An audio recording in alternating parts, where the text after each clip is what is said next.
أعوذ بالله من الشيطان الرجيم. بسم الله الرحمن الرحيم. ومن أحسن قولا ممن دعا إلى الله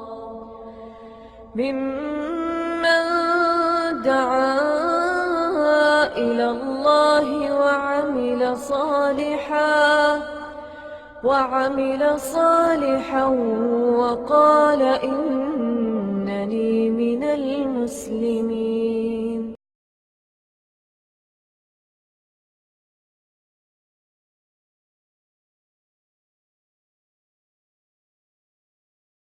الحمد لله نحمده ونستعينه ونستغفره ونعوذ بالله من شرور أنفسنا ومن سيئات أعمالنا. من يهده الله فلا مضل له ومن يضلل فلا هادي له.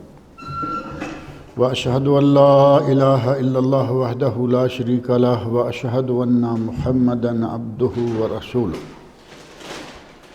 أما بعد فأعوذ بالله السميع العليم من الشيطان الرجيم. بسم الله الرحمن الرحيم.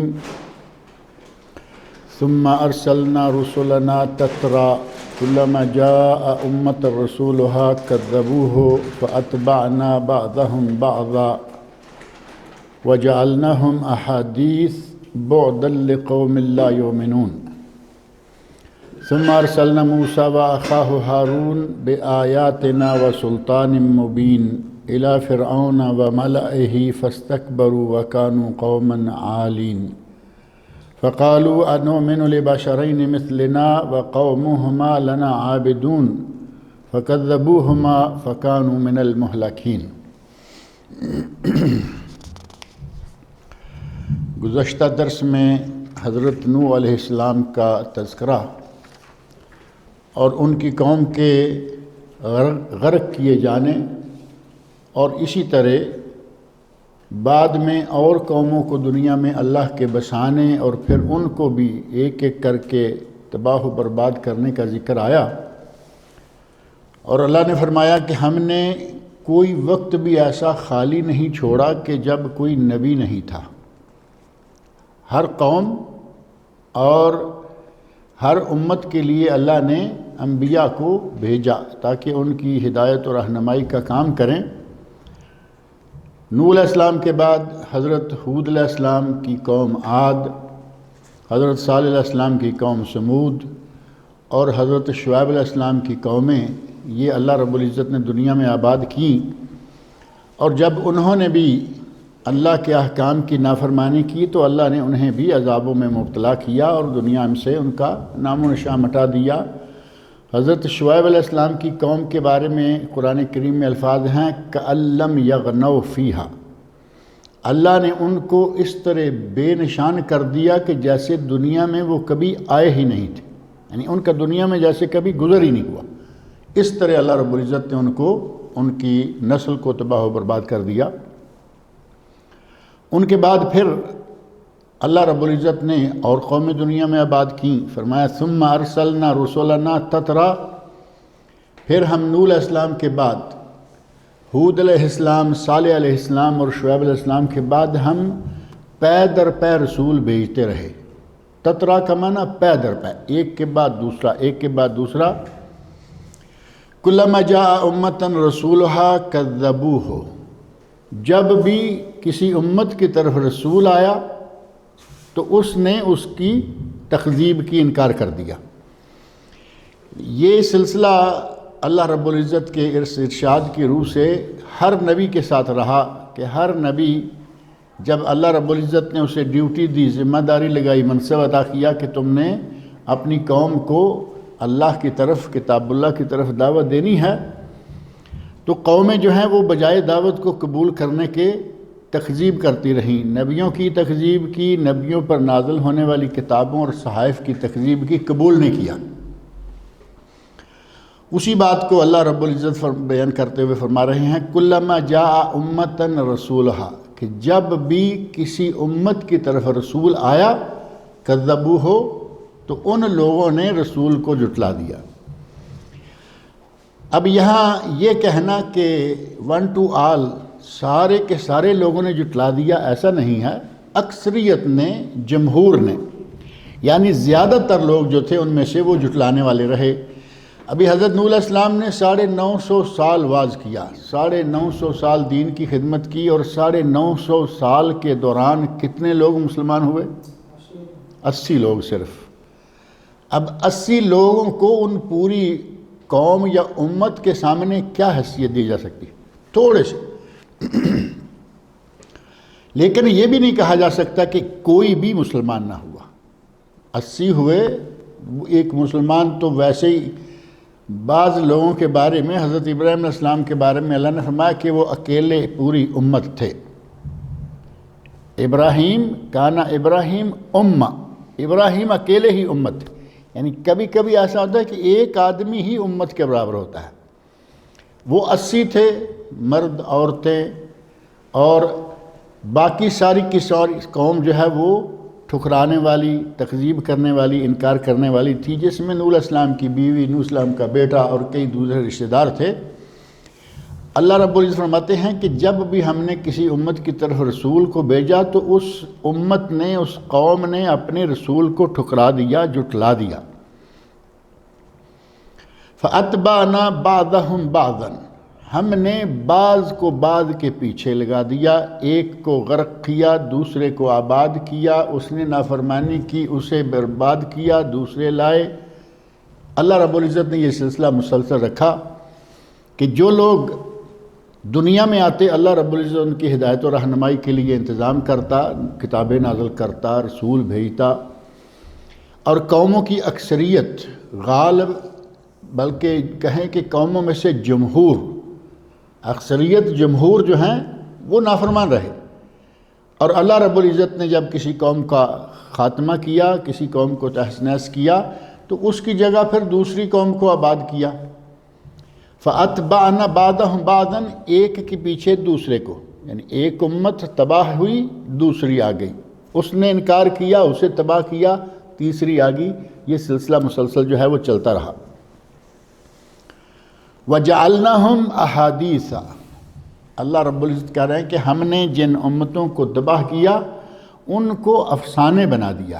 احادیث یعنی ان کا وجود دنیا میں نہیں، ان کی کوئی چیز دنیا میں نہیں رہنے دی، بلکہ ان کو ہم نے ایک افسانہ بنا دیا، جسے کہتے ہیں کہ کوئی ہوائی باتیں ہیں، دماغی باتیں ہیں، جمع تفریق ہے۔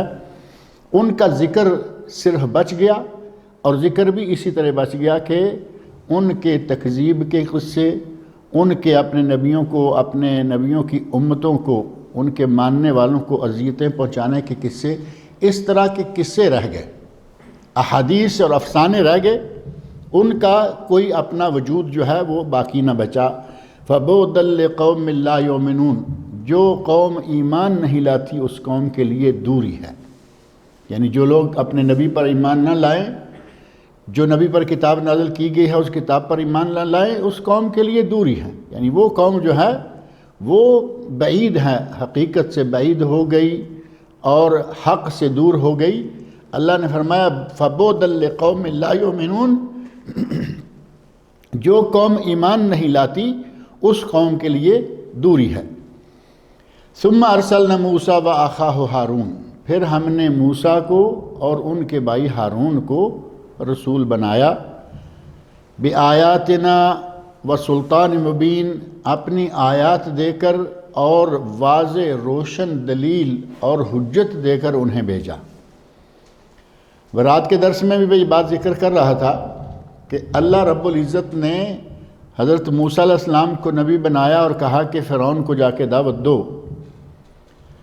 حضرت موسیٰ علیہ السلام کہنے لگے یا اللہ میری زبان میں ذرا تھوڑی گڑبڑ ہے، لقنت ہے، میں فصیح اللسان نہیں ہوں، لیکن میرا بھائی فصیح اللسان ہے، ہارون میرا بھائی، وہ زبان بڑی صاف ہے ان کی، کیا ایسا نہیں ہو سکتا کہ میرے معاون کے طور پر اشدد بہی ازری، اس کے ذریعے میرے بازو کو اور مضبوط کر دے، یعنی میرے بھائی کو بھی اگر میرے ساتھ لگا دے تو ہم دونوں جاتے ہیں، جا کے فرعون کو دعوت دیتے ہیں۔ اللہ رب العزت نے ارشاد فرمایا کہ موسیٰ جاؤ، ہم نے تمہاری اس طلب کو بھی منظور کیا، تمہارے بھائی ہارون کو بھی ہم نے نبوت عطا کی، تم دونوں جا کے دعوت کا کام کرو۔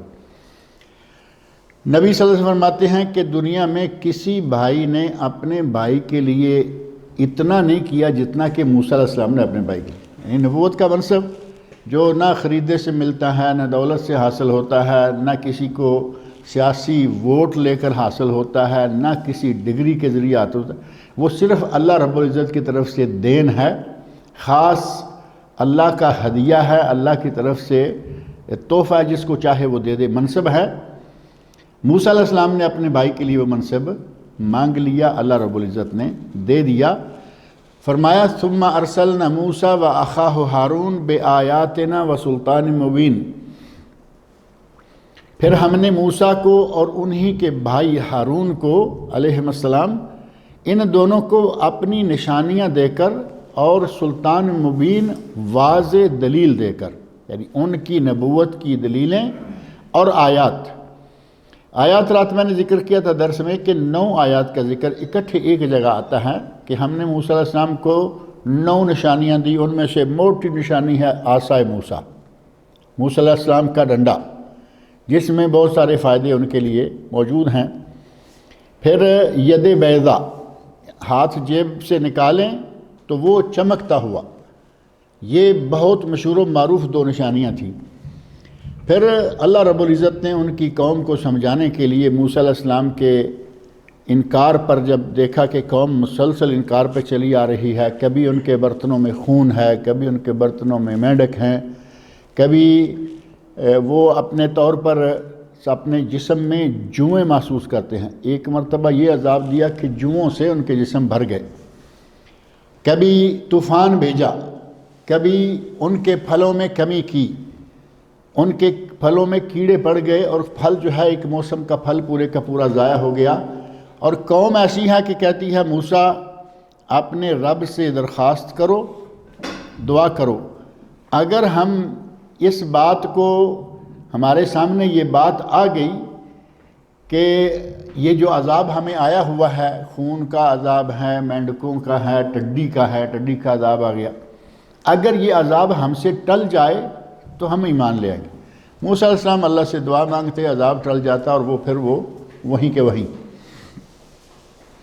ان لوگوں نے شروع سے ہی یہ سلسلہ جاری رکھا۔ موسیٰ علیہ السلام کو اللہ نے یہ مختلف 9 آیات دیں، فرمایا کہ ہم نے ان کو آیات اور سلطان مبین، واضح نشانی، واضح دلیل کے طور پر ان کو دیا کہ ان کی نبوت کو ثابت کرنے والی چیزیں بہت تھیں، لیکن اس کے باوجود امت کا حال یہ تھا کہ امت نے انہیں قبول نہیں کیا، ان کی دعوت کو قبول نہیں کیا۔ اللہ نے فرمایا کہ ہم نے موسیٰ اور ہارون کو اپنی آیات کے ساتھ اور سلطان مبین، روز روشن کی طرح واضح دلیل کے ساتھ بھیجا الی فرعون و ملئہ، فرعون کی طرف اور اس کے درباریوں کے، سردار جو ہیں ملا، کسی قوم کے سرداروں کو ملا کہا گیا، ملئہ فرعون اور اس کے درباریوں اور سرداروں کی طرف ہم نے بھیجا۔ اور فرعون چونکہ اپنے وقت کا حاکم ہی نہیں تھا بلکہ اپنے آپ کو رب کہلوانے والا تھا، انا ربکم الاعلی، وہ کہتا تھا کہ میں رب ہوں، تمہارا بڑا رب میں ہوں، شاید دوسرا بھی کوئی رب ہوگا لیکن میں تمہارا بڑا رب ہوں۔ جو اپنے آپ کو رب کہلا رہا ہے اسے اور اس کی قوم کو سمجھانے کے لیے، دعوت دینے کے لیے اللہ رب العزت نے موسیٰ علیہ السلام اور ہارون علیہ السلام کو بھیجا۔ اور وہ صورت جو دوسری ہے سورۃ المومن، سورۃ الغافر یا سورۃ المومن، اس میں صاف الفاظ ہیں کہ ہم نے موسیٰ علیہ السلام کو بھیجا الی فرعون و حامان و قارون، فرعون، حامان اور قارون کی طرف۔ اب فرعون معروف ہے، قبطیوں کا بادشاہ، مصر کا حاکم، ظالم، جابر، بڑا سخت گیر قسم کا، بچہ پیدا ہو جائے اسے قتل کروا دیا، بچی پیدا ہوئی اسے رہنے دیا، وہ ساری تفصیلات قرآن کریم میں موجود ہیں۔ اور حامان اسی کا وزیر مشیر ہے، وزیر کہیں مشیر کہیں، وہ اس کے ساتھ ہی تھا۔ اور قارون جو ہے وہ دنیا کا سب سے بڑا دولت مند جو کہ مشہور ہے، سورہ غافر یا سورہ مومن میں اللہ رب العزت نے ان تینوں ناموں کو اکٹھے ذکر کیا، اور کئی اور مقامات پر بھی ان کا تینوں کا اکٹھا ذکر تھا۔ الی فرعون و حامان و قارون، فرعون، حامان اور قارون کی طرف اللہ نے، اور یہاں اللہ رب العزت فرمایا الی فرعون و ملئہ، ہم نے فرعون کی طرف اور اس کے سرداروں یا اس کے درباریوں، دربار تو ظاہر ہے کہ بڑے لوگوں کا ہوتا ہے، دربار میں عام آدمی تو جا کے بیٹھتے نہیں، جو وزیر ہیں وہ بیٹھے ہیں، جو مشیر ہیں وہ بیٹھے ہیں۔ تو اللہ نے فرمایا کہ ہم نے فرعون اور اس کے درباریوں، سرداروں کی طرف موسیٰ علیہ السلام اور ان کے بھائی کو بھیجا، فاستکبروا، موسیٰ علیہ السلام نے، ہارون علیہ السلام نے ظاہر ہے کہ جا کے دعوت دی اللہ کی طرف کہ ہم اللہ کے نبی ہیں اور اللہ کا یہ پیغام ہے۔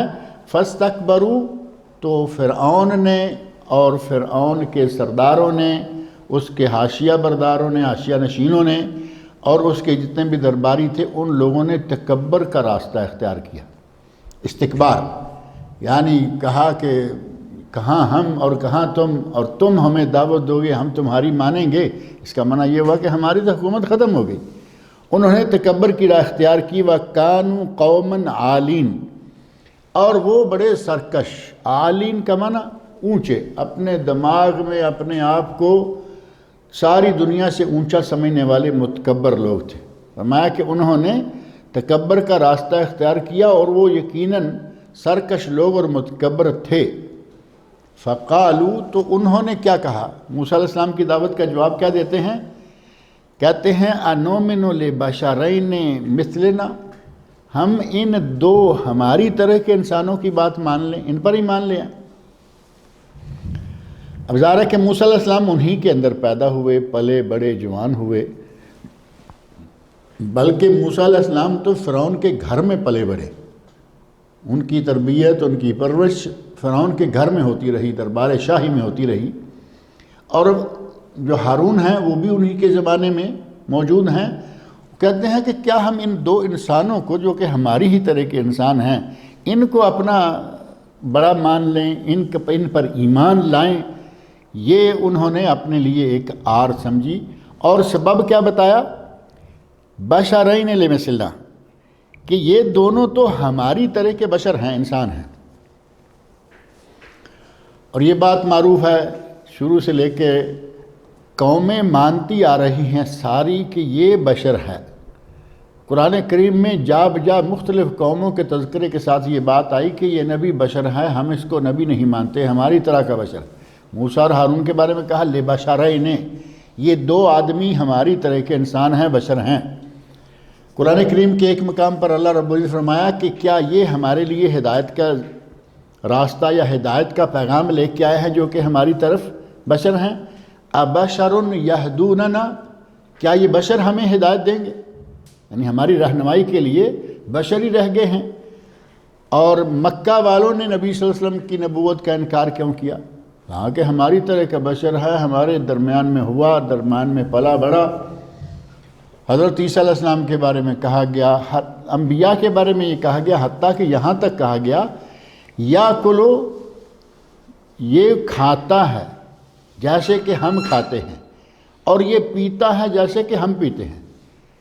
یہ کھاتا پیتا ہماری طرح ہے۔ وَيَمْشِي فِي الْأَسْوَاقِ، فرمایا کہ یہ بازاروں میں چلتا ہے۔ اب یہ سارے کام چونکہ انسان کرتے ہیں، بازاروں میں چلنا، انسان چلتے ہیں، انہیں معلوم ہے کہ یہ انسانوں میں انسان چل رہا ہے، ضرورت پڑتی ہے، بھوک لگتی ہے، کھاتا ہے، پیاس لگتی ہے، پیتا ہے، ہم اس کو کیسے نبی مان لیں؟ اب ساری امتوں نے اپنے نبی کو بشر مانا، نبی نہیں مانا، اور مسلمانوں نے نبی مانا، بشر نہیں مانا۔ کہا ساری امتوں کا الٹ کر دیا، نبی مان لیا لیکن بشر نہیں مانا۔ کہا نہیں، بشر نہیں، آپ نور ہیں، بلکہ نور من نور اللہ، اللہ کے نور سے نور ہیں۔ تو یہ ساری امتوں کے برعکس یہ کام انہوں نے عجیب کیا کہ سارے لوگ کہہ رہے ہیں کہ ہمارے ماں بہن یہ پیدا ہوا، پلا بڑا۔ نبی صلی اللہ علیہ وسلم نے تو خود اپنے آپ کو جب پہلی وحی کے بعد دعوت کے جب حکم ہوا تو اس وقت فرمایا لقد لبثت فیکم عمرا من قبلہ، میں تمہارے اندر اس سے پہلے ایک عمر گزار چکا ہوں، یعنی 40 سال میں تمہارے اندر رہا ہوں۔ وہ 40 سال میں وہ دیکھ رہے ہیں کہ ہماری طرح کا انسان ہے، اب ہم اس کو نبی کیسے مان لیں؟ اور ہمارے لوگ جو ہیں وہ اڑے ہوئے ہیں کہ نہیں، نبی ہیں لیکن انسان نہیں، بشر نہیں۔ موسیٰ علیہ السلام اور ان کی قوم نے، ان کے سرداروں نے بھی یہی کہا، فَقَالُوا أَنُؤْمِنُ لِبَشَرَيْنِ مِثْلِنَا وَقَوْمُهُمَا لَنَا عَابِدُونَ، یہ ہماری طرح کے بشر ہیں اور ان کی قوم ہماری غلام ہے، ہمارے زیر دست، ہمارے کنٹرول میں، ہمارے خادم۔ قوم ان کی ہماری خادم، ہمارے غلام، اور یہ دو ہماری طرح کے بشر، ہم ان کو نبی کیسے مان لیں، ان کو سردار کیسے قبول کر لیں؟ اور بشر کا مسئلہ جو ہے یہ ہمارے یہاں پتہ نہیں کیوں سمجھا نہیں جاتا، یا کیا بات ہے سمجھنے کی کوشش نہیں کرتے۔ نبی صلی اللہ علیہ وسلم نے خود اپنے آپ کو کہا کہ میں بشر ہوں۔ 4 رکعتوں والی نماز تھی، ظہر تھی، عصر تھی، اور غالب رجحان یہ ہے کہ وہ عصر کی نماز تھی۔ آپ 2 رکعتیں پڑھا کے سلام پھیرا باہر نکل آئے۔ مشہور واقعہ ہے، ایک صحابی ذوالیدین جو ان کا لقب تھا، وہ کہنے لگے اقصرت الصلاۃ ام نسیت یا رسول اللہ کے رسول، آپ بھول گئے ہیں یا نماز آج کم ہو گئی ہے؟ تو آپ بھولے بھی تھے اور اتنے سخت بھولے تھے کہ آپ کو اب بھی یاد نہیں آیا۔ فرمایا کہ نہ میں بھولا ہوں نہ نماز کم ہوئی ہے۔ اب باقی صحابہ بھی کہتے ہیں نہیں یا رسول اللہ 2 رکعتیں پڑھی گئی ہیں، اب اس کو بھول کہیں یا نماز کمی جو بھی ہے۔ آپ نے فوراً فرمایا کہ آؤ، واپس گئے، 2 رکعتیں اور پڑھی، نماز پوری ہوئی، اور سلام پھیرنے سے پہلے صحابی کہتے ہیں کہ ہم انتظار کر رہے تھے کہ آپ اب سلام پھیریں گے۔ آپ نے اللہ اکبر کہا، سجدہ کیا، پھر دوسرا سجدہ کیا، 2 سجدہ صاحب کیے، اور اس کے بعد آپ نے سلام پھیرا۔ اور اس سلام پھیرنے کے بعد نبی صلی اللہ علیہ وسلم فرمایا، انما انا بشر مثلکم، میں تمہاری طرح کا ہی بشر ہوں، انسا کما تنسون، میں بھی اسی طرح بھول جاتا ہوں جیسے تم بھی بھول جاتے ہو۔ فَإِذَا نَسِيتُ فَذَكِّرُونِي، جب میں کبھی بھول جاؤں تو مجھے یاد دلا دیا کرو، یعنی لقمہ دے دیا کرو۔ میں ایک دن یہاں بات ذکر کر رہا تھا، شاید یہیں ذکر کی تھی، کہ بعض لوگ، بعض مولوی ناراض ہو جاتے ہیں کہ ہمیں لقمہ کیوں دیا گیا۔ اور ایک مرتبہ ایسا واقعہ میری موجودگی میں ایک جگہ ہوا، یعنی یہ کچھ سنی سنائی بات نہیں، میں موجود اس مسجد میں نے نماز پڑھی، یہاں خبر میں ہی ہے ایک علاقے میں، اتفاق سے مسجد اس میں نماز پڑھنے کا موقع ملا۔ امام کو ذرا تھوڑا سا قرات کرنے میں آگا پیچھا ہوا، پیچھے کو پڑا ہوا تھا، حافظ تھا، اس نے فوری طور پر لقمہ دیا۔ سلام پھیرنے کے بعد امام صاحب کو میں نے گرم ہوتے ہوئے دیکھا کہ ہمیں لقمہ کیوں دیا، انتظار کرنا تھا، یہ کر۔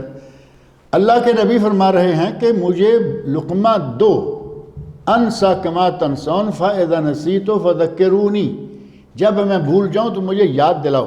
معنی یہ تھا کہ جب میں لمبا ہو گیا پہلے تشہد میں، تمہیں سمجھ آ گئی تھی کہ میں سلام تک جاؤں گا، لقمہ دو تاکہ میں اٹھ جاؤں۔ نبی اکرم صلی اللہ علیہ وسلم نے وہی الفاظ استعمال فرمایا، انما انا بشر مثلکم، جو کہ اللہ نے کہلوائے تھے، قل انما انا بشر مثلکم۔ قرآن میں بھی ہے کہ میرے نبی کہو کہ میں تمہاری طرح کا بشر ہوں، اور یہاں آپ خود کہہ رہے ہیں بغیر اس کے کہ اللہ نے کہا ہے انما انا بشر۔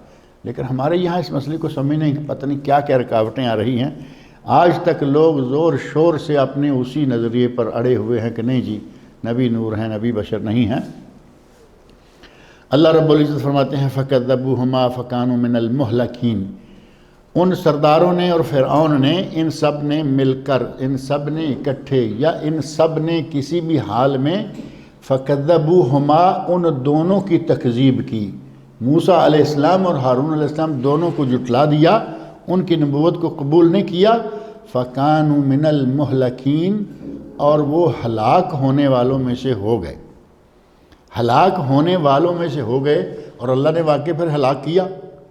وہ وقت آیا کہ جب انہوں نے حضرت موسیٰ علیہ السلام، ہارون علیہ السلام اور ان کے ساتھیوں پر ظلم و جبر کی حد کر دی، بالآخر موسیٰ علیہ السلام نے اللہ رب العزت سے دعا مانگی، یا اللہ تو مددگار ہے، اور اللہ رب العزت نے مدد فرمائی۔ وہی راستہ جہاں سے موسیٰ علیہ السلام اور ان کی پوری قوم گزر گئی ہے، اسی راستے یہ بھی گزرنے لگے، فرعون اس کا لشکر، اللہ رب العزت نے غرق کر دیا پانی میں سارے کے سارے لشکر۔ اللہ فرمایا فَكَانُوا مِنَ الْمُهْلَكِينَ، وہ ہلاک ہونے والوں میں سے ہو گئے۔ انکار کیا ہلاک ہونے والوں میں سے ہو گئے، گویا کہ ان کا مقدر ہو گیا کہ یہ میرے نبیوں کا انکار کر رہے ہیں، ان کو ہلاک کیا جائے گا، اور یقیناً وہ ہلاک کیے گئے، ان کا نام و نشان مٹا دیا گیا، صرف اس فرعون کو رکھا گیا، اللہ رب العزت نے سنبھال کے رکھا ہوا ہے، آج تک موجود ہے، مصر میں میوزیم میں پڑا ہے، اور کبھی اس کو پھپھوندی لگ جاتی ہے، کبھی کوئی کیڑا لگ جاتا ہے، کوئی نہ کوئی صفائی ستھرائی کے لیے موقع بموقع اس کی لاش کو شیشے سے باہر نکالتے کرتے، یہ اللہ رب العزت کے انتظامات ہیں، ورنہ کسی اور کی لاش آپ کو ایسی نہیں ملے گی کہ اتنی مدت سے پڑی ہوئی اور کسی نے رکھی ہوئی ہو۔ اللہ رب العزت نے دنیا کے لیے اس کو عبرت بنایا اور اس کی لاش کو قیامت تک کے لیے محفوظ رکھا۔ وَلَقَدْ آتَيْنَا مُوسَى الْكِتَابَ لَعَلَّهُمْ يَهْتَدُونَ، ہم نے موسیٰ علیہ السلام کو کتاب دی، لَعَلَّهُمْ يَهْتَدُونَ، تاکہ شاید یہ لوگ ہدایت پا جائیں۔ یعنی موسیٰ علیہ السلام کو زبانی نہیں مان رہے، موسیٰ علیہ السلام کو ہم نے تورات دے دی، کتاب دے دی، تاکہ کلام الہی کو سن کر ہی شاید یہ ہدایت پا جائے۔ لیکن جو لوگ اپنے نبی کی بات کو نہیں مانتے، وہ پھر کہتے ہیں کہ یہ کتاب بھی اللہ کی نہیں ہے۔ مشرکین مکہ نے یہی کہا نا، کہا کہ یہ خود جوڑ توڑ کر کے کچھ لا کے کہہ دیتا ہے کہ یہ اللہ نے نازل کیا ہے، حالانکہ اللہ اس پر نازل کیسے کرے گا؟ ہم اتنے مالدار لوگ ہیں، اتنے بڑے بڑے سردار ہیں، اللہ نے ہم پہ کچھ نازل نہیں کیا تو اس پہ کیسے نہ؟ یہی باتیں پہلے لوگ بھی کرتے آئے کہ یہ باتیں قرآن کریم یا جو تورات انجیل زبور ہیں، یہ اللہ کی نازل کردہ نہیں ہے، یہ نبیوں نے اپنی طرف سے نعوذ باللہ گھڑ کے جوڑ کر ہمارے سامنے پیش کر دی ہے۔ کہا وَلَقَدْ آتَيْنَا مُوسَى الْكِتَابَ، ہم نے موسیٰ علیہ السلام کو کتاب دی، تورات عطا کی، لَعَلَّهُمْ يَهْتَدُونَ، تاکہ شاید یہ لوگ ہدایت پا جائیں، لیکن ہدایت ان کو نصیب نہ ہوئی۔ وَجَعَلْنَا ابْنَ مَرْيَمَ وَأُمَّهُ آیَةً، ہم نے ابن مریم یعنی عیسیٰ علیہ السلام وَأُمَّهُ، اور ان کی والدہ مریم علیہ السلام، ان دونوں کو اپنی ایک نشانی بنا دیا۔ مریم اور عیسیٰ علیہ السلام نشانی بن گئے، کیسے؟ اللہ رب العزت نے جو نسل انسانی کا سلسلہ رکھا ہے، اس کے لیے مرد اور عورت یا نر اور مادہ کا ملاپ جو ہے، یہ ہے دنیا میں ایک نئے انسان کے پیدا ہونے کا طریقہ کار۔ اللہ رب العزت نے حضرت عیسیٰ علیہ السلام اور ان کی ماں کو نشانی یہ بنایا کہ یہاں وہ قاعدہ نہیں ہے، مریم علیہ السلام کی شادی نہیں ہوئی اور ان کا کسی بشر سے کوئی تعلق جسمانی نہیں ہوا، اس کے باوجود اللہ رب العزت نے ان کے پیٹ میں بچہ اور باقاعدہ بچے کی ولادت، اور بچے کی ولادت کے بعد بچے کو پر جب قوم نے الزام لگانا چاہا کہ تمہاری شادی نہیں ہوئی، تم تو نیک ماں باپ کی بیٹی ہو، تم نے یہ کیا کیا، تو انہوں نے بچے کی طرف اشارہ کیا، حضرت عیسیٰ علیہ السلام جو کہ آج پہلے دن کی ولادت ہے، یعنی جسٹ بارن بیبی ہے، ابھی ابھی پیدا ہوئے ہیں، اٹھا کے گھر میں لے کے آ رہی ہیں، اس کی طرف اشارہ کیا۔ تو عیسیٰ علیہ السلام نے کہا آتانی الکتاب، مجھے اللہ نے کتاب عطا کی ہے، وجعلنی نبیّا، اور مجھے نبی بنایا ہے، انی عبداللہ، میں اللہ کا بندہ ہوں۔ یعنی تم یہ نہ سمجھو کہ مجھے شاید میری ماں نے کوئی ناجائز طریقے سے پیٹ میں لیا، جنم دیا، بلکہ میں انی عبداللہ، میں اللہ کا بندہ ہوں۔ آتانی الکتاب، مجھے اللہ نے کتاب دی ہے، وجعلنی نبیّا، اور مجھے نبی بنایا ہے۔ سارے نبیوں نے تقریباً 40 سال کی عمر میں اعلان کیا نبوت کا، اور عیسیٰ علیہ السلام نے ولادت کے پہلے دن ہی اعلان کر دیا کہ میں نبی ہوں، اور یہ اللہ رب العزت کی طرف سے معجزہ تھا۔ مریم علیہ السلام کو بھی اللہ نے آیت بنا دیا کہ ان کا یہ بیٹا ہے، ان کی گود میں یہ بات کر رہا ہے۔ اس عمر میں بچے بولتے ہی نہیں، اس عمر میں تو بچے بولتے ہی نہیں، اور بچہ بولا بھی تو کیا بولا؟ وہ زبردست پیغام دیا قوم کو کہ میں عام بچہ بھی نہیں ہوں، میں اللہ کا بندہ ہوں، اللہ نے مجھے کتاب دی ہے، اللہ نے مجھے نبی بنایا ہے، اور میں مبارک ہوں، برکت والا ہوں جہاں بھی ہوں گا۔ اللہ رب العزت نے عیسیٰ علیہ السلام کی زبان سے یہ کلمات کہلوائے۔ اللہ رب العزت فرماتے ہیں وَجَعَلْنَا ابْنَ مَرْيَمَ وَأُمَّهُ آیَةً، ہم نے ابن مریم یعنی عیسیٰ علیہ السلام اور ان کی ماں کو، مریم کو نشانی بنا دیا۔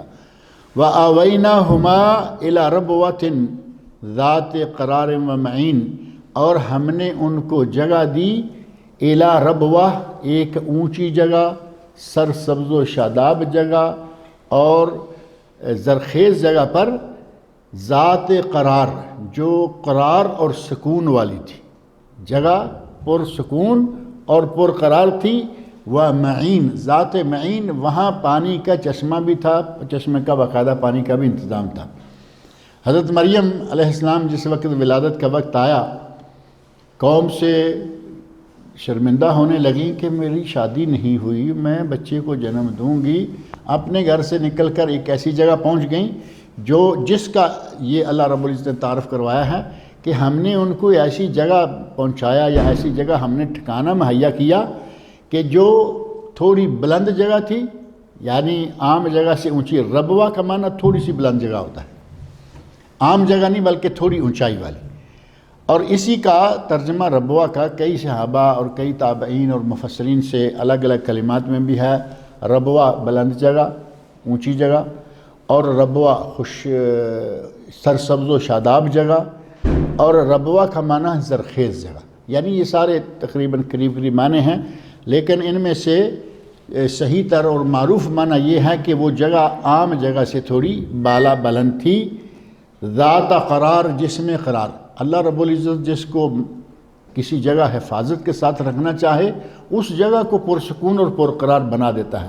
فرمایا کہ ہم نے قرار والی جگہ دی، وذات معین، وہ جگہ ہی، ذات کا لفظ یہاں نہیں ہے، ذات قرار و معین اکٹھا ہی آ گیا، ویسے الگ الگ کریں تو ذات قرار و ذات معین، قرار والی جگہ اور چشمے والی جگہ۔ اور چشمہ باقاعدہ قرآن کریم کے دوسرے مقام پر یہ موجود ہے کہ اللہ رب العزت نے فرمایا کہ مریم تمہیں کھانے کے لیے کھجور موجود ہے اور نیچے پانی کا چشمہ موجود ہے، پانی پیو اور کھجور کھاؤ۔ اور کھجور کو فرمایا کہ کھجور کو جھاڑو، کھجور تمہارے پاس آ جائے گی، یعنی پکی ہوئی کھجور کے موسم میں عیسیٰ علیہ السلام پیدا ہوئے۔ اب ہمارے یہاں ابھی چند دنوں کے بعد کرسمس آنے والی ہے، 25 تاریخ کو کرسمس ہے نا۔ اب 25 تاریخ کو کرسمس ہوتی ہے، اور کرسمس میں آج 9 ہے، 25 کو کرسمس ہے، اور 25 کو زور ٹھنڈ یا سردی ہوگی۔ اب جیسے ابھی شروع ہو گئی، یہاں بھی پاکستان انڈیا میں چل رہی ہے کب سے، انتہائی سردی کا موسم ہے 25، اور 25 میں جا کے کھجوروں کے پکنے کا کوئی موقع نہیں ہوتا کہ کھجوریں پک جائیں۔ کھجوریں کب پکتی ہیں؟ جب زور گرمی ہوتی ہے، گرم ہوائیں چلتی ہیں، تو کھجوریں اس وقت پکتی ہیں۔ اس سے معلوم ہوتا ہے کہ عیسائیوں کو کوئی غلط فہمی ہو گئی ہے، انہوں نے عیسیٰ علیہ السلام کی ولادت کی تاریخ صحیح یاد نہیں رکھی، یا انہیں صحیح تاریخ ملی نہیں، یا پھر جیسے ہمارے لوگ تاریخ کے معاملے میں گڑبڑ کر رہے ہیں، 12 ربیع الاول تاریخ پیدائش ہے، 12 ربیع الاول تاریخ وفات ہے، جبکہ تاریخ وفات نبی صلی اللہ علیہ وسلم کی واقعی بالاتفاق 12 تاریخ، اور پیدائش کے بارے میں 12 کا قول بھی ہے، 10 کا بھی ہے، 9 کا بھی ہے، اور 8 کا بھی ہے۔ ان مختلف اقوال میں سے صرف ایک پہ ڈیرا لگا دیا کہ نہیں، ہماری طرف سے 12 ہے۔ تو جس طرح یہاں مسئلہ رہا، اسی طرح عیسائیوں میں بھی یہ بات چلتی آ رہی ہے کہ عیسائی لوگ جو ہیں انہوں نے دسمبر کی 25 کو عیسیٰ علیہ السلام کی ولادت یا کرسمس کا دن قرار دے رکھا ہے، جبکہ یہ اصولی طور پر بنتا نہیں۔ قرآن نے جو بتایا کہ کھجوریں پکی ہوئی اور پانی کا چشمہ موجود ہے، کھجوریں پکی ہوئی، وہاں ایک دن کے لیے مریم علیہ السلام ولادت کے بعد رکی ہیں، اگلے دن لے کر بلکہ اسی دن لے کر اپنے خاندان میں آ گئے۔ تو اس وقت کھجوروں کا موسم تھا، جبکہ دسمبر میں کھجوروں کا موسم ہوتا ہی نہیں۔ تو گویا کہ عیسائیوں کو اس سلسلہ میں کوئی غلط فہمی ہوئی ہے، اور وہ اپنے نبی کی تاریخ کو غلط موقع پہ استعمال کر رہے ہیں۔ اللہ رب العزت سے میری دعا ہے کہ وہ مجھے، آپ سب کو، تمام مسلمانوں کو قرآن کریم پڑھنے، سننے، سمجھنے اور اس کے احکام پر عمل کرنے کی توفیق عطا فرمائے۔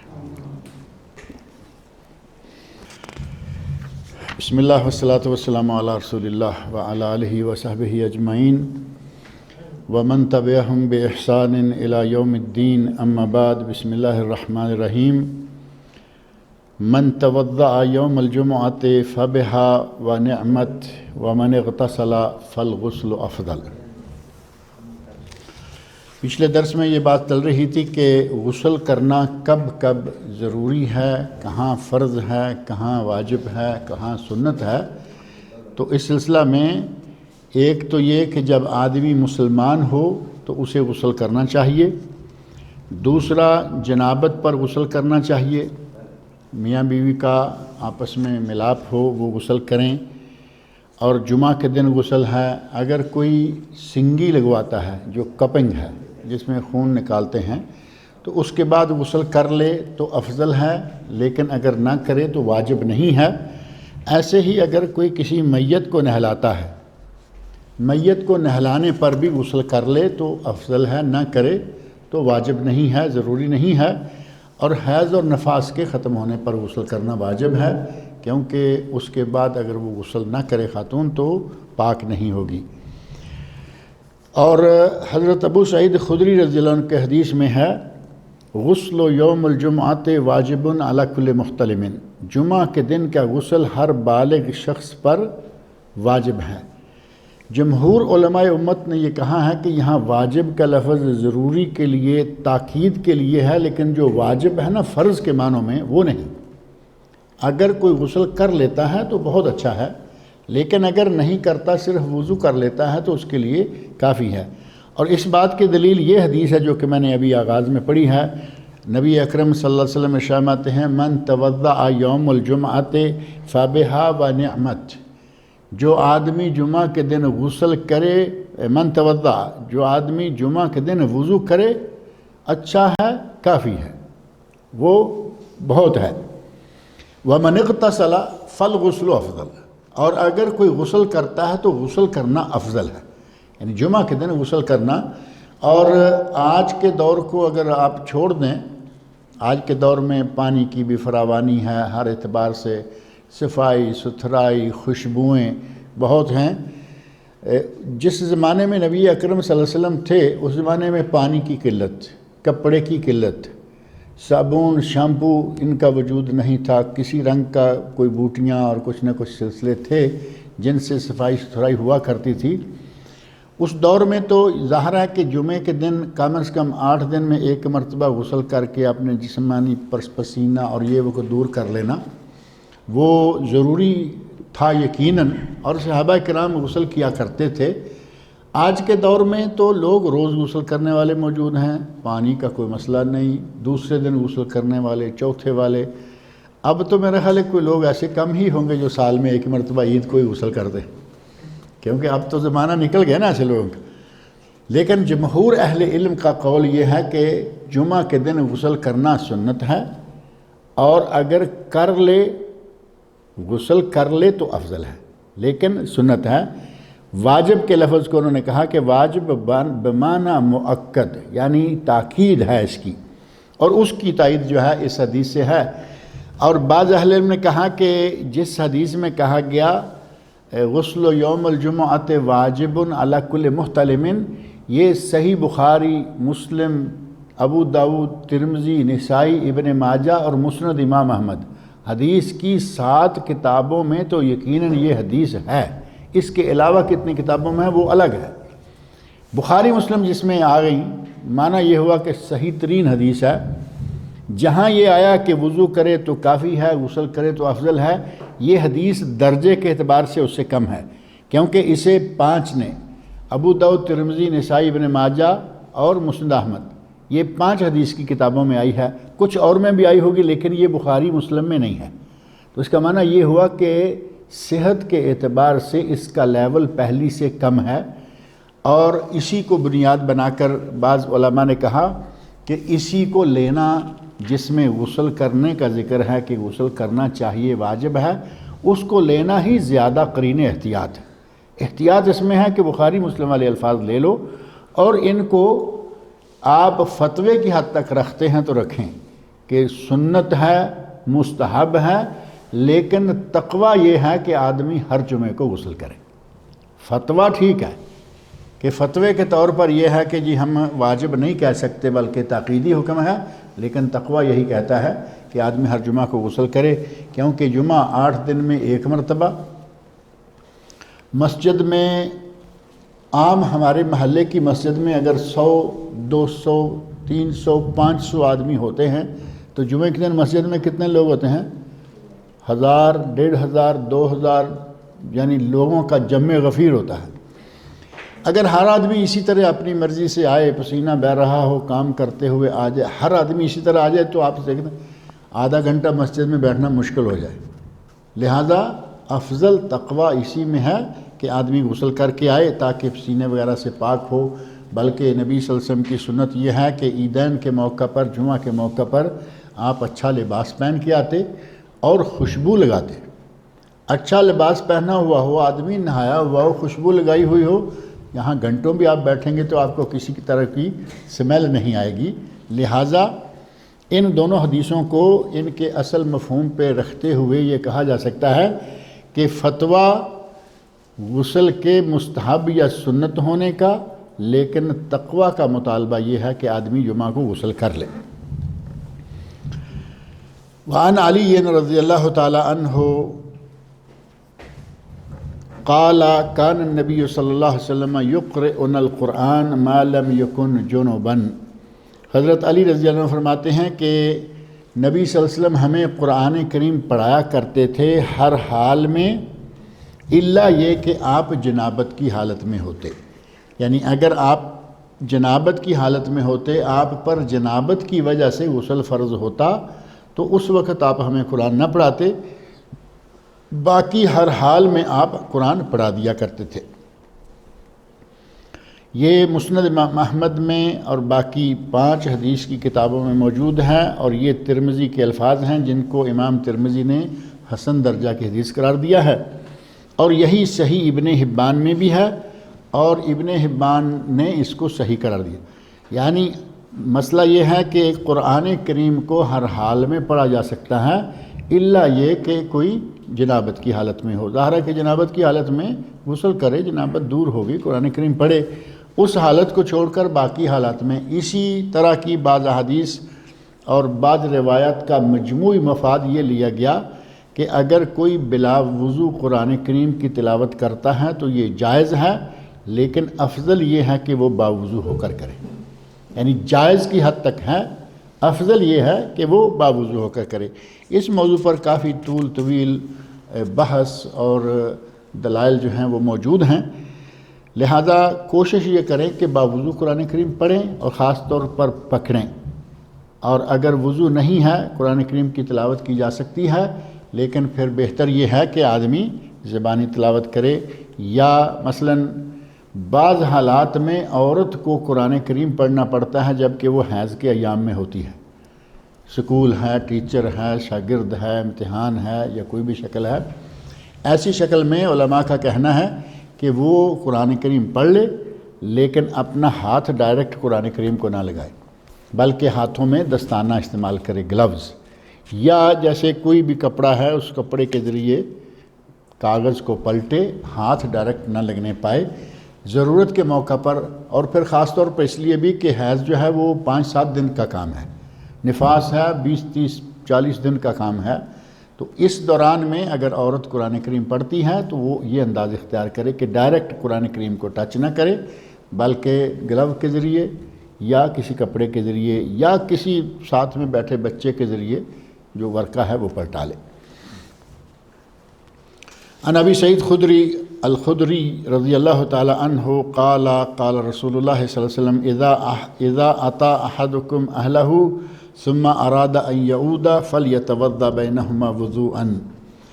حضرت ابو سعید خدری رضی اللہ عنہ فرماتے ہیں کہ نبی صلی اللہ علیہ وسلم نے ارشاد فرمایا کہ اگر تم میں سے کوئی اپنی بیوی کے ساتھ ملے اور تھوڑی دیر کے بعد پھر دوبارہ وہ جمع کرنا چاہے، مباشرت کرنا چاہے، تو اسے چاہیے کہ ان 2 مباشرتوں کے مابین وضو کر لے، یعنی جمع کیا، میاں بیوی ہیں، اور پھر کچھ عرصے کے بعد، تھوڑے وقت کے بعد، لیکن اسی دن یا اسی رات میں دوبارہ اگر جمع کرنا چاہے تو نبی صلی اللہ علیہ وسلم فرماتے ہیں کہ وہ درمیان میں وضو کر لے، یعنی غسل تو نہیں ہے لیکن کم از کم وضو کر لے۔ یہ صحیح مسلم کے الفاظ ہیں، جبکہ مستدرک امام حاکم میں الفاظ ہیں فَإِنَّهُ أَنشَطُ لِلْعَوْدِ، اگر درمیان میں اٹھ کر باتھ روم میں جاتا ہے، پیشاب وغیرہ کرتا ہے، استنجا کرتا ہے اور وضو کرتا ہے، تو اس سے جب وہ دوبارہ مباشرت کرنا چاہتا ہے تو اس کو زیادہ نشاط، یعنی جو اصل غرض ہوتی ہے جماع کی، لطف اندوزی، وہ اس کو زیادہ بہتر طریقے سے حاصل ہوگی، بجائے اس کے کہ وہ اسی حالت میں وہیں پڑے پڑے دوبارہ مباشرت کرے۔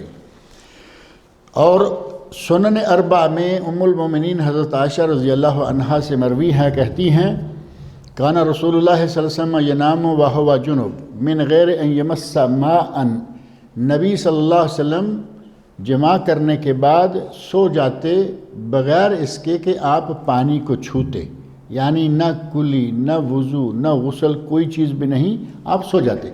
اور یہ حدیث بھی سنن اربع میں موجود ہے، اور بعض علماء نے اس کو کسی وجہ سے معلول قرار دیا، اور معلول قرار دینے کی وجہ درمیان میں ایک راوی کی وجہ سے ہے، اور اس راوی کو بھی امام بیہقی رحمہ اللہ نے ثابت کیا کہ جو کہا جاتا ہے کہ اس کا اپنے اوپر والے سے سماع نہیں، یعنی اپنے استاد سے اس نے سنا نہیں، امام بیہقی رحمۃ اللہ نے اس کا بھی رد کیا، کہا کہ نہیں، ہمارے نزدیک ثابت ہے کہ اس نے اپنے استاد سے ہی سنا ہے اور اسی سے حدیث بیان کی ہے، لہذا وہ ضعف یا علت ختم ہو گئی۔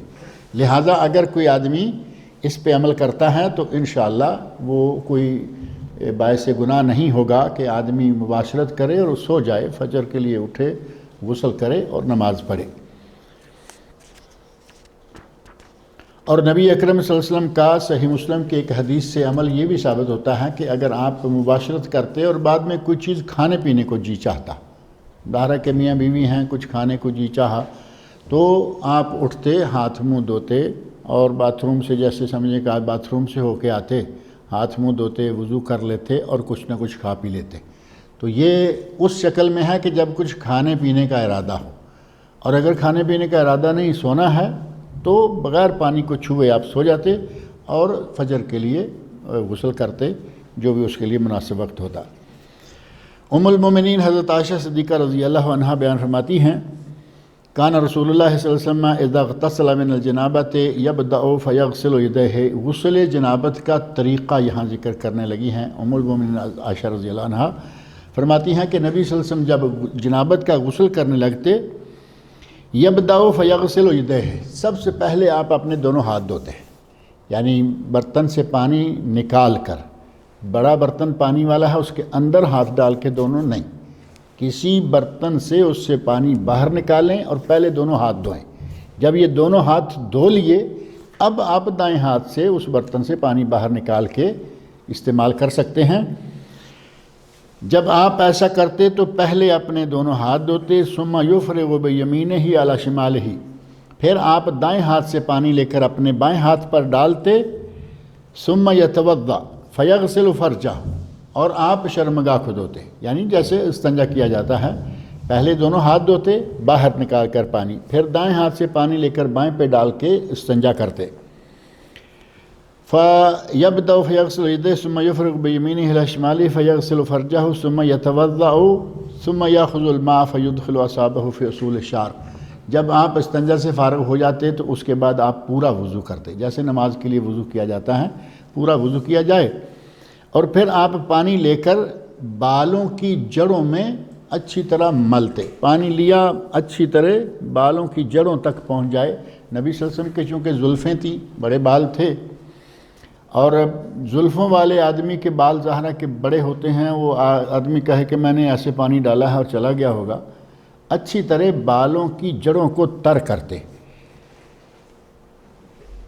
ثم حفن علی راسہ ثلاث حفنات، یعنی اپنے بالوں کو اچھی طرح تر کرنے کے بعد پھر آپ 3 چلو دونوں ہاتھوں کے لیتے اور اپنے سر اقدس پر ڈالتے، ثم افاض علی سائر جسدہ، اور پھر اس کے بعد سارے جسم پر پانی بہا دیتے، یعنی غسل کر لیتے۔ ثم غسل رجلیہ، اور پھر آخر میں آپ اپنے دونوں پاؤں دھوتے۔ اب پورا وضو کر لیتے اور آخر میں پھر پاؤں دھوتے، اس کی 2 شکلیں ہیں۔ ایک یہ ہے کہ آپ جہاں غسل کر رہے ہیں وہاں نیچے سے پانی کی نکاسی بہت اچھی ہے، جیسے آج کل ہمارے باتھ روم میں ہوتی ہے کہ پانی فوراً جا رہا ہے، جگہ نیچے والی صاف ستھری ہے، وہاں پانی رکتا نہیں، وہاں آپ پورا وضو کریں، پاؤں بھی دھو لیں۔ لیکن اگر کوئی ایسی جگہ ہے کہ وہاں نیچے پانی رک رہا ہے، ایک تو یہ کہ کسی دیہاتی ماحول میں کسی کھیتی میں نہانا شروع کر دے، وہاں کھیتوں میں پانی ملتا ہے، ہر چیز ملتی ہے، وہاں پانی نیچے پاؤں پہ رک رہا ہے تو ظاہر ہے کہ اب پاؤں دھونے کا کوئی فائدہ نہیں، کیونکہ وہ پانی تو وہیں رک رہا ہے۔ باقی سارا وضو کر لے، غسل کرے اور یہاں سے ہٹتے ہوئے اپنے دونوں پاؤں کو دھو لے۔ یہ ترتیب دو طرح سے دو جگہوں پہ دو حالات میں الگ الگ ہے۔ تو نبی اکرم صلی اللہ علیہ وسلم نے جہاں غسل کیا، غسل فرمایا، یقیناً وہاں پانی رک رہا ہوگا۔ اور ظاہر ہے کہ اس زمانے میں یہ فلیش اور یہ اور وہ سسٹم کہاں تھے، نہ یہ ٹائلیں اس وقت تھیں، وہاں پانی رکتا تھا ایسے کسی بھی جگہ پہ، تو آپ نے باہر نکل کر اس جگہ سے ہٹ کر اپنے پاؤں کو دھونا مناسب سمجھا۔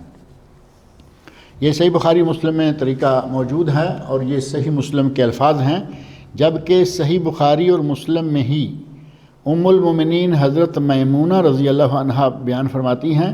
یہ پہلی حدیث حضرت عائشہ رضی اللہ عنہا کی ہے۔ یہ دوسرا ٹکڑا جو ہے وہ ہے حضرت میمونہ رضی اللہ عنہا سے مروی، ثم افرغ علی فرجہ وغسلہ بشمالہ، یعنی ہاتھ دھوئے پہلے اور اس کے بعد دائیں ہاتھ سے بائیں پہ پانی ڈال کر آپ نے استنجا کیا، غسل بشمالہ بائیں ہاتھ سے، ثم ضرب بها الارض، اور پھر بائیں ہاتھ کو زمین پر مارا، یعنی زمین پر رگڑا۔ اس وقت کا بہترین صابن، ہاتھ کو استنجا کرنے کے بعد زمین پر اچھی طرح رگڑ کے دھو لیں۔ اور یہ زمین کی مٹی جو ہے اس میں جو اللہ رب العزت نے صفائی کے لیے اور جراثیموں کو مارنے کے لیے جو طاقتیں مٹی میں رکھی ہوئی ہیں وہ آج کل کے شیمپو صابنوں میں نہیں ہیں۔ اب دیکھیں کتے کا جوٹھا ہے، کتے کے جوٹھے کو آپ جس سے بھی چاہیں دھوتے رہیں۔ نبی صلی اللہ علیہ وسلم نے فرمایا کہ اس کو کتے کے جس برتن میں منہ ڈال جائے اس جوٹھے برتن کو 7 مرتبہ دھوو، پہلی مرتبہ یا آخری مرتبہ مٹی سے مانجو، مٹی سے رگڑ کے دھوو۔ اور اس بات پر آج کے دور میں چونکہ تحقیق کا دور ہے، باقاعدہ میڈیکل والوں نے، ڈاکٹروں نے اس کی تحقیق کے یقیناً کتے کا جراثیم جو ہے وہ سوائے مٹی کی آسانی سے مرتا ہی نہیں۔ آپ دھوتے رہیں پانی سے نہیں مرے گا، صابن سے دھوتے رہیں نہیں مرے گا، مٹی لگا دیں ختم ہو جائے گا۔ نبی اکرم نے فرمایا کہ شروع میں یا آخر میں 7 مرتبہ میں سے 1 مرتبہ مٹی کے ساتھ ضرور مانج لو۔ نبی صلی اللہ علیہ وسلم جب استنجا سے فارغ ہوتے تو اپنے ہاتھ کو مٹی پر رگڑتے تاکہ صاف ستھرا ہو جائے۔ وفی روایہ، اور ایک حدیث میں ہے فمسحھا بالتراب، نبی صلی اللہ علیہ وسلم نے اپنے ہاتھ کو مٹی کے ساتھ رگڑا۔ وفی آخرہ، اور اس حدیث کے آخر میں ہے ثم اتیتہ بالمندیل فردہ، پھر میں نے آپ کو تولیہ دیا اور آپ نے تولیہ لینے سے انکار کر دیا۔ بعض لوگ اس ٹکڑے سے کہتے ہیں کہ یہ تولیہ استعمال کرنا جائز نہیں ہے، نہانے کے بعد تولیہ استعمال کرنا، خاص طور پر جو صوفی ٹائپ لوگ ہیں نا، بہت ہی زیادہ اپنے آپ کو بڑھا چڑھا کے دین کے پیروکار بنانے والے، وہ کہتے ہیں یہ تولیہ استعمال نہیں کرنا چاہیے، اور یہ حصہ پیش کرتے ہیں کہ نبی صلی اللہ علیہ وسلم نے کپڑا لینے سے انکار کر دیا تھا، جبکہ آگے یہی الفاظ موجود ہیں۔ وفی ہے، اسی حدیث میں ہے وَجَعَلَ يَنْفُضُ الْمَاءَ بِيَدِهِ، نبی صلی اللہ علیہ وسلم نے اپنے دست مبارک سے اپنے جسم کے پانی کو جھاڑنا شروع کر دیا۔ اب پانی کو جھاڑنے سے بھی تو پانی اتر جائے گا نا، سارا چاہے نہ ہی اتر۔ ان کا کہنا ہے کہ تولیہ استعمال نہ کیا جائے جب تک یہ پانی جسم پہ رہے گا، گیلا رہے گا، یہ ہو جائے گا، وہ ہو جائے گا، جس کا قرآن و سنت سے کوئی ثبوت نہیں ملتا کہ کیا کیا ہو جائے گا، لیکن انہوں نے بنا رکھا ہے صرف اس لیے کہ یہ الفاظ آگے ہیں کہ نبی صلی اللہ علیہ وسلم نے تولیہ واپس کر دیا، جبکہ علماء حدیث نے، محدثین اکرام نے اس کی شرح میں لکھا ہے کہ آپ نے 1 مرتبہ یہ کیا، کپڑا واپس کر دیا، دوسری مرتبہ غسل کیا، کپڑا لیا اور اسے اپنے پورے جسم پر لپیٹا تاکہ جو پانی ہے وہ کپڑے میں سما جائے۔ کپڑا آپ نے شاید واپس اس لیے کیا ہوگا کہ وہ کپڑا آپ کی مرضی کا نہیں ہوگا، ریشمی کپڑا ہو آپ اس کو استعمال نہیں کرتے، پسند نہیں کرتے تھے، اور ہو سکتا ہے کہ کپڑا جیسے آدمی محسوس کرتا ہے کہ یہ صفائی کیا کرے گا، یہ تو خود گندا ہے، تھوڑا سا گندا تولیہ استعمال کرنے کو جی نہیں جاتا، شاید آپ نے کپڑا مناسب نہیں سمجھا اس لیے واپس کر دیا، یا پھر آپ نے اس کو استعمال کرنے کی بجائے ہاتھ سے پانی جو ہے وہ جھاڑ دینے میں کفایت سمجھی۔ اور اگر کوئی نہیں استعمال کرتا تو اس کو یہ نہیں اپنے طرف سے ڈالنا چاہیے کہ نہ کریں گے تو یہ ہو جائے گا وہ ہو جائے گا۔ نبی صلی اللہ علیہ وسلم سے کپڑا لینا بھی ثابت ہے، نہ لینا بھی ثابت ہے، اگر کوئی لیتا ہے تو جائز ہے اور نہیں لیتا ہے تو کوئی حرج والی بات نہیں ہے۔ ان ام سلمۃ رضی اللہ تعالی عنہا قالت قلت یا رسول اللہ صلی اللہ علیہ وسلم انی امرأۃ اشد شعر راسی، میں عورت ہوں وہ جو کہ اپنے سر کے بالوں کو خوب ٹکا کے باندھ لیتی ہوں۔ اب یہ اشد و شعر راسی کیسے ہوتا ہے؟ ایک ہے خواتین جو اپنے سر کی چوٹی بناتی ہیں، بالوں کے 3 حصے کیے اور ان 3 حصوں کو آپس میں گوندا اور چوٹی بن گئی۔ اب اس کو کھولنے میں کوئی وقت لگتا ہے؟ 1 منٹ میں وہ بنا لیتی ہیں، دوسرے منٹ میں وہ کھل سکتی ہے۔ لیکن اگر کسی نے 10-20 چوٹیاں چھوٹی چھوٹی ادھر، 10-20 چوٹیاں ادھر، 10-20 پیچھے، یہ 3 حصے کر کے 30 چوٹیوں کو اگر پھر اکٹھا کر کے چوٹی بنائی ہو تو اس کو کھولنا کوئی اتنا آسان ہے؟ وہ نہ جلدی کھلتی ہیں نہ جلدی بنتی ہیں۔ حضرت ام سلمہ رضی اللہ عنہ فرماتی ہیں کہ یا رسول اللہ میں تو اس طرح اپنے بال باندھتی ہوں، تو کیا میں جنابت کے وقت اس کو کھولا کروں سارے بالوں کو، جس کو ہمارے یہاں مینڈیاں کہتے ہیں نا، مینڈیاں کا لفظ معروف ہے یا نہیں؟ چوٹی وہ 3 حصے بڑی اور مینڈیاں باریک باریک کر کے پھر ان کو اکٹھا کر کے چوٹی بناتے ہیں۔ تو حضرت ام سلمہ کہتی ہیں انی امرأۃ اشد شعر راسی، میں اپنے سر کے بالوں کو اچھی طرح کس کے باندھ لیتی ہوں۔ افانقضہ لغسل الجنابہ، کیا میں جنابت کے غسل کے وقت ان سارے بالوں کو کھولا کروں؟ وفی روایت للحیضہ، یعنی جنابت کے لیے اور حیض کے لیے، جبکہ حیض کے لیے جو الفاظ ہیں ان کو شاذ قرار دیا گیا کہ حیض کے لیے نہیں بلکہ یہ صرف جنابت کے لیے ہے۔ نبی سے فرمایا اللہ اپنے چوٹی کے اس طرح کے باندھے ہوئے بالوں کو نہ کھولو، انما یکفی کہ ان تحثی علی رأسک 3 حثیات، تجھے کافی ہے کہ اپنے سر پر 3 چلو پانی کے ڈال کر اچھی طرح سر کو مل دو، سر کے چمڑے تک پانی پہنچ جانا چاہیے، تمہارے لیے اتنا ہی کافی ہے۔ اب یہ ہے جنابت کے ساتھ تعلق رکھنے والا حکم کہ جنابت جو ہے اس میں مینڈیاں کھولنے کی ضرورت نہیں ہے۔ اور رہا معاملہ حیض کا، یہ الفاظ اس حدیث میں آ گئے ہیں لیکن اہل علم نے کہا کہ یہ الفاظ جو ہیں وہ شاذ ہیں، یعنی صحیح تر روایات کے خلاف ہیں، اس لیے اس لفظ کو نہیں لیا جائے گا۔ حیض اور نفاس کی حالت میں مینڈیوں کو کھولنے کا نبی صلی اللہ علیہ وسلم نے حکم دیا ہے۔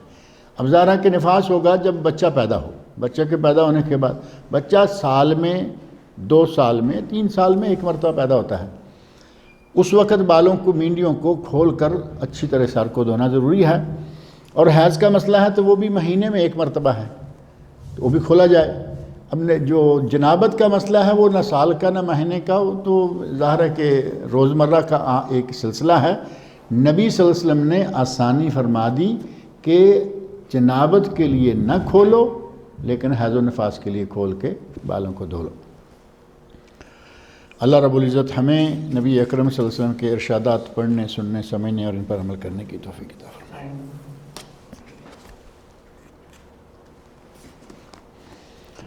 ایک بھائی یہاں کہہ رہے تھے کہ ان کی والدہ بیمار ہیں، دعا کریں کہ اللہ رب العزت ان کی والدہ کو شفائے کاملہ عاجلہ عطا فرمائے۔ اور بھی جو کوئی مریض ہیں، بیمار ہیں، اللہ رب العزت ان کو بھی شفائے کاملہ عاجلہ سے نوازے۔